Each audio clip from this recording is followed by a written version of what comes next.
Hello, and welcome to Readings from the Pavilion End. Today we're doing what it says on the tin. This is a reading of my latest blog, if that's the right word, from the Pavilion End. Joe Root, England's greatest batsman. I apologise in advance to anybody who's offended, but I may occasionally accidentally say batsman. 2024 has turned out to be yet another year of high achievement for England's favourite batsman, Joe Root. He is entering that phase of his career, he's still only 33, when he's beginning to notch up national and international records. In the second test against Sri Lanka at Lord's back in September, Root scored 2 centuries in the match for the second time. More to the point, these centuries were the 33rd and 34th of Root's career, equalling and then overtaking Alistair Cook's record for Test hundreds by an England batsman. He also overtook Graham Gooch as the leading Test run scorer at Lord's, and Michael Vaughan and Gooch again as the leading Test century maker at the Great Old Ground. By the time the series ended, a week later at the Oval, Root had overtaken Kumar Sangakkara to become the 6th highest run scorer in Test cricket. Less than a month later, in an extraordinary innings victory over Pakistan, in very different conditions, in Multan, he scored 262, his highest score and his 6th double century, and in the process overtook Cook to claim 5th place in the all-time runs list. With Harry Brook, who scored 317, he put on 454 for the 4th wicket, England's highest partnership ever for any wicket, overtaking 411 by Peter May and Colin Cowdrey against the West Indies in 1957. And it's also the world or international record for the 4th wicket. Root now has 2 such records. He and James Anderson put on 198 for the 10th wicket against India at Trent Bridge in 2014. No other batsman has 2 such partnership records. There is now serious talk, as opposed to idle speculation, about Root overtaking Sachin Tendulkar's run tally. With the amount of Test cricket England play, this is a real possibility. There is no doubt about Root's supremacy among England batsmen of his own time. So often he has seemed to effectively carry the batting, particularly during his period when he was captain, which may help to explain his somewhat disappointing record in that capacity. There are other extenuating circumstances here, not least the fact that Root was captain throughout the pandemic, when England continued to play more Test cricket than any other country, and the fact that for England's cricket management at the time, white ball cricket was clearly the priority. Among those England batsmen with whom Root has played a substantial amount of cricket, the obvious comparison is with Cook, notwithstanding the fact that Cook was an opener.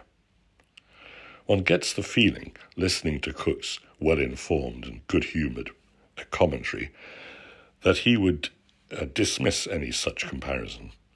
Of course, Cook was a highly successful professional sportsperson, and is bound to have a hard core of selfishness about him and not a whiff of false modesty.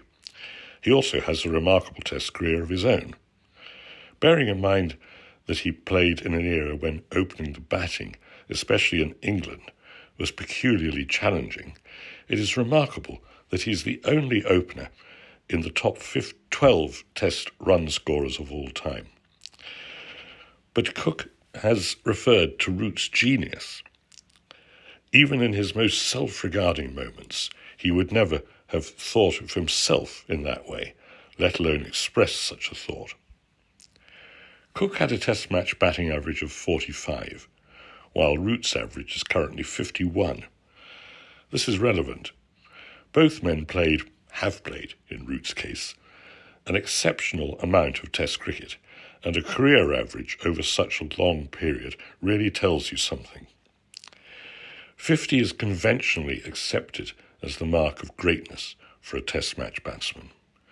Of the top 15 leading run scorers in Test cricket, 13 have career averages of over 50. The exceptions are Cook himself and Mahela Jayawardene, who averaged 49.84.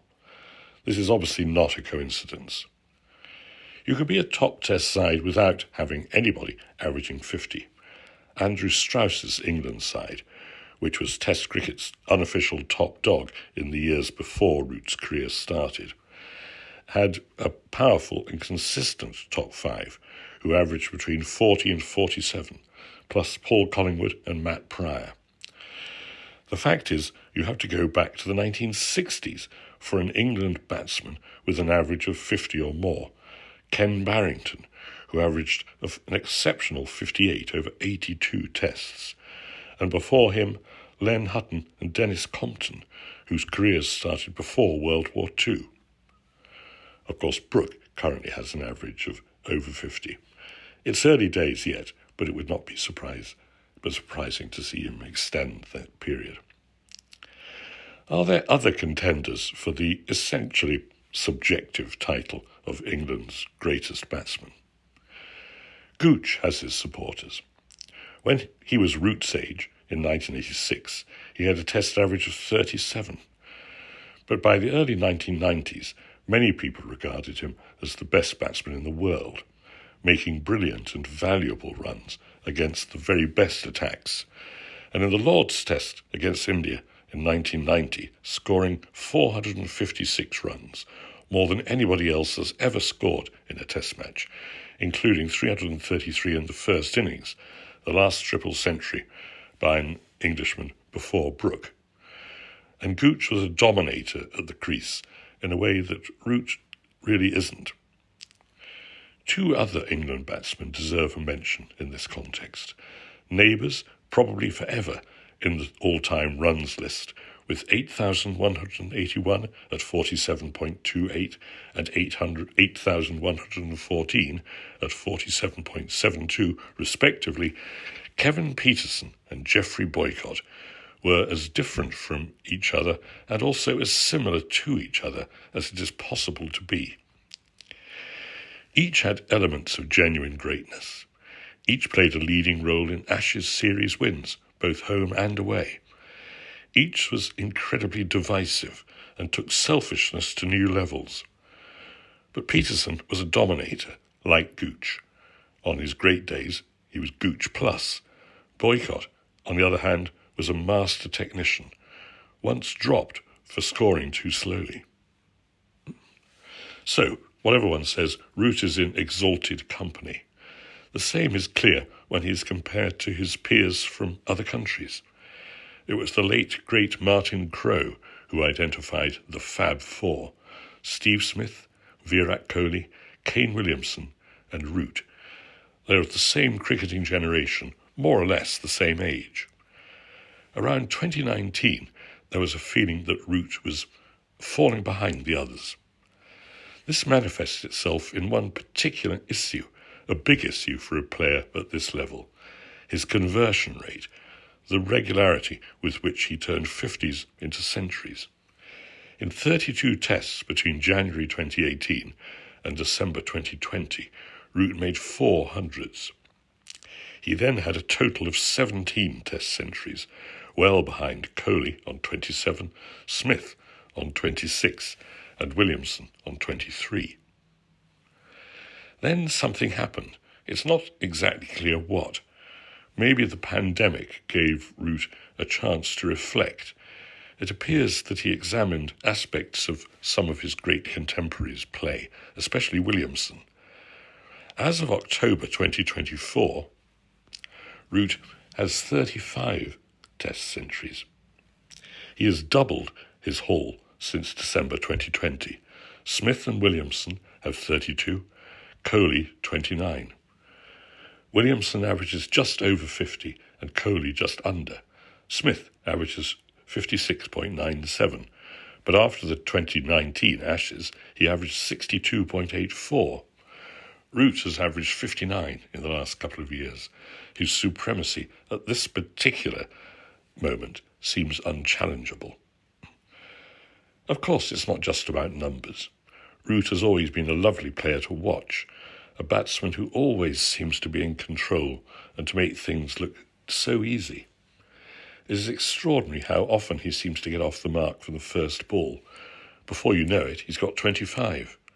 He is a master in all conditions, perhaps the world's best player of spin. He has all the shots and then a few extra ones.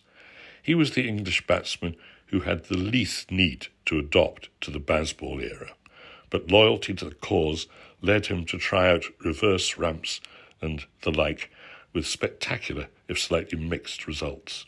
His strike rate has actually gone up in the last 2 years. In 2024, however, it was essentially the old conventional route that we saw.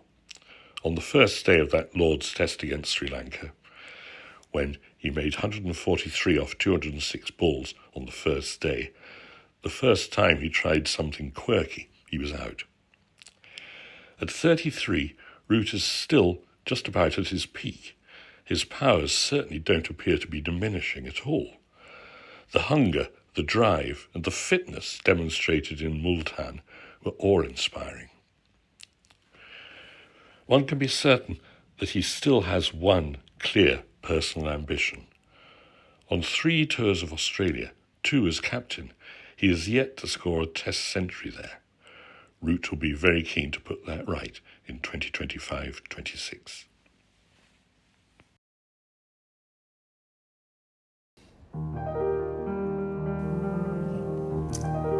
Well, I hope you enjoyed that. Please subscribe, and you can do that by looking at the website where you found this. Recommend to your friends, and I'm more than happy to take requests. Thank you.